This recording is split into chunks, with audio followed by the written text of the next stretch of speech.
La luz y la holografía de campo profundo.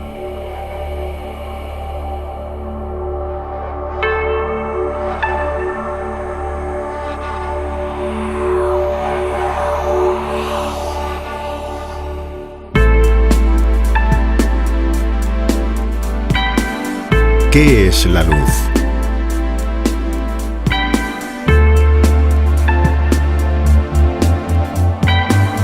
La pregunta nos deja perplejos. Dedicamos un tiempo a meditar y nos percatamos de que es uno de los fenómenos más sorprendentes de cuantos nos rodean. ¿De qué está hecha la luz?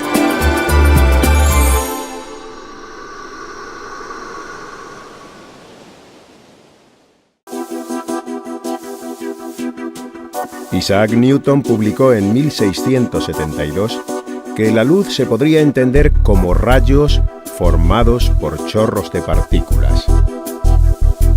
Aplicando este concepto de partículas, podemos explicar fácilmente el movimiento rectilíneo de la luz y además las sombras recortadas por los objetos que se interponen.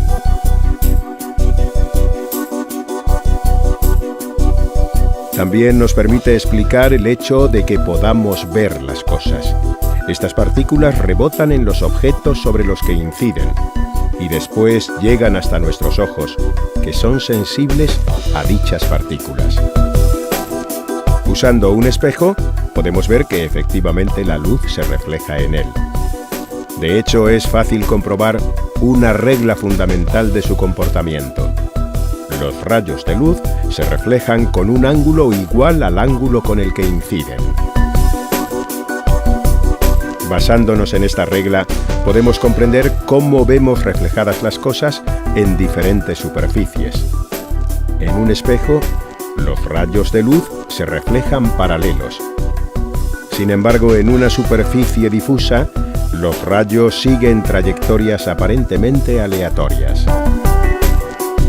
El hecho de entender la luz como partículas no explica otros comportamientos, tales como la refracción o la percepción de los colores. Necesitamos entonces otra forma de entender la naturaleza de la luz. En 1678, Christian Huygens tuvo una interesante idea. ¿Podría la luz estar formada por ondas? Veamos ciertos conceptos básicos sobre las ondas que utilizaremos en adelante para explicar algunas propiedades de la luz. La amplitud es la altura de la onda medida desde su posición de equilibrio.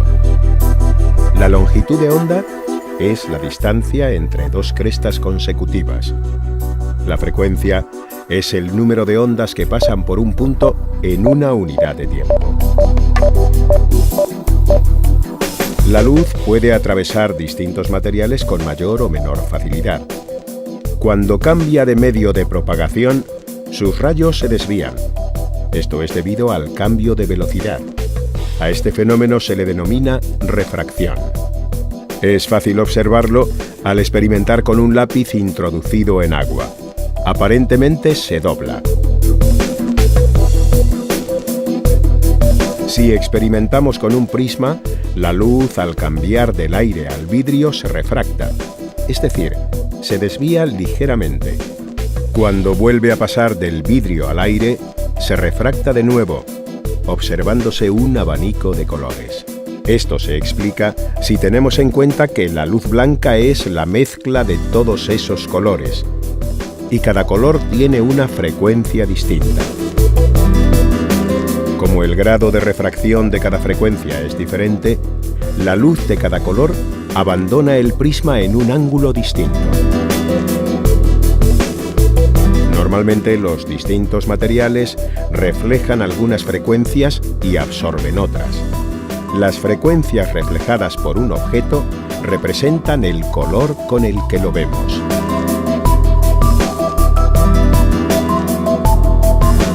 Si iluminamos diferentes objetos con luz blanca, que lleva consigo todas las frecuencias, observaremos que un objeto blanco refleja todas las frecuencias. Uno de color solo devuelve las frecuencias correspondientes a su gama de color, y uno negro no devuelve ninguna. Tal y como sabemos, las ondas se pueden cruzar y no pierden su identidad, pero sí quedan alteradas en aquellos lugares del espacio donde coinciden. A esto lo hemos denominado interferencia. Hablamos de que dos rayos están en fase cuando tienen la misma frecuencia y amplitud y se sitúan en el espacio de modo que sus crestas y valles coincidan. Entonces las amplitudes de ambas ondas se suman. Si desfasamos las ondas retrasando o adelantando una de ellas, el resultado es la suma o la resta en cada posición y en cada momento. Cuando los valles de una coinciden con las crestas de otra, estas ondas se anulan. ¿Alguien habría imaginado alguna vez que podríamos apagar la luz iluminando con otra? A nuestro alrededor encontramos fuentes de luz que emiten varias frecuencias a la vez, y casi todas desfasadas. Para aprender más cosas sobre la luz y poder desarrollar más tecnología, es imprescindible disponer de un método que nos permita generar una luz formada por ondas de la misma frecuencia, y que además todas estas ondas viajen en fase entre sí. Este tipo de luz se denomina luz coherente, y el instrumento que hemos desarrollado para generarla es el láser. A pesar de estar muy lejos de conocer la realidad final de la luz, todo el conocimiento adquirido a lo largo de la historia nos ha permitido conseguir grandes logros. En 1947, Denis Gabor concibió los principios de una técnica denominada holografía. Igual que en la fotografía, la idea básica es conseguir registrar una imagen sobre un material sensible.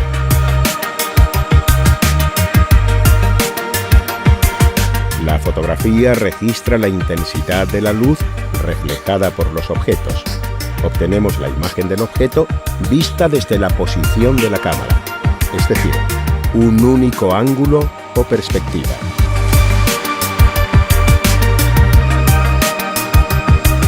Sin embargo, la holografía registra el valor de la interferencia de ondas en cada uno de los puntos de la placa sensible, obteniendo información tanto de la intensidad como de la fase de la luz procedente del objeto.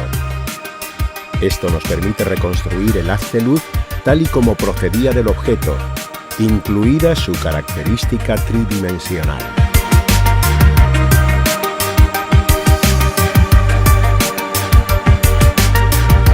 El proceso básico en la generación de una holografía es el siguiente. Con la ayuda de un láser, generamos una luz coherente. Obtendremos el holograma con el resultado de interferir mediante espejos sobre una placa sensible a dos haces de luz que provienen de la misma fuente y son separados en caminos diferentes. Un haz va directo a la placa, se llama haz de referencia. Por sí mismo nos daría en la placa el mismo resultado en todos los puntos, una imagen plana y de la misma intensidad en cada punto de la placa. Pero el otro haz se hace rebotar en el objeto y luego se encuentra con el haz de referencia en la placa.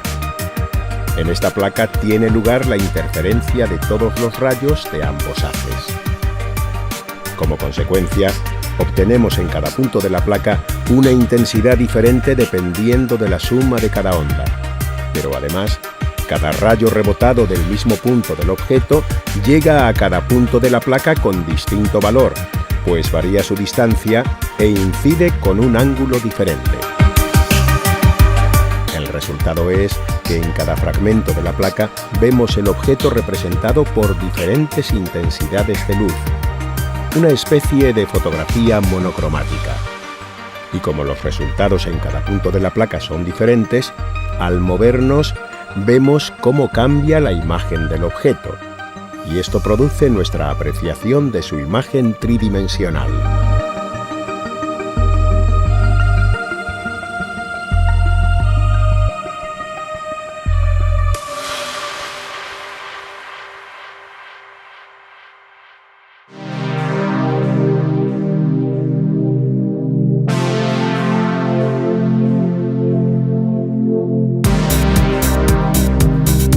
Un equipo del Consejo Superior de Investigaciones Científicas, dirigido por Ramón Torrecillas y Julio Ruiz, está trabajando en la generación de hologramas excepcionales por su tamaño y profundidad de campo. Los hologramas realizados hasta la fecha solo permitían recoger una profundidad de campo de pocos metros. Este equipo de científicos del CSIC ha desarrollado nuevos procedimientos y esquemas ópticos que, unidos a la potencia de láseres de última generación, permiten obtener hologramas de hasta 75 metros de profundidad de campo. Para dar una utilidad diferente a estas nuevas posibilidades de la holografía, se han propuesto realizar hologramas de cuevas prehistóricas. Para ello, ha sido necesario trabajar con los equipos holográficos fuera del laboratorio, algo completamente inédito y realmente complicado, pues, como hemos dicho, para realizar un holograma, la estabilidad es fundamental.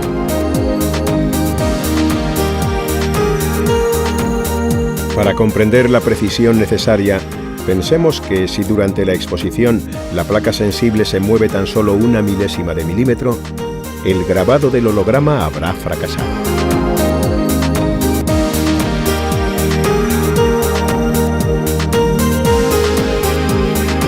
El equipo del CSIC ya ha conseguido muestras en las que podemos recrearnos con espectaculares reproducciones de espacios naturales.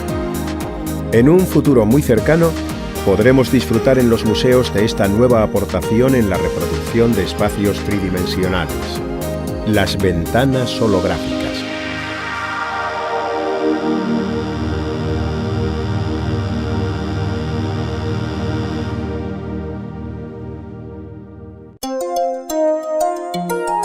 Hoy en día se utiliza la holografía en multitud de aplicaciones cotidianas y se investiga en nuevas soluciones en todos los ámbitos de la técnica.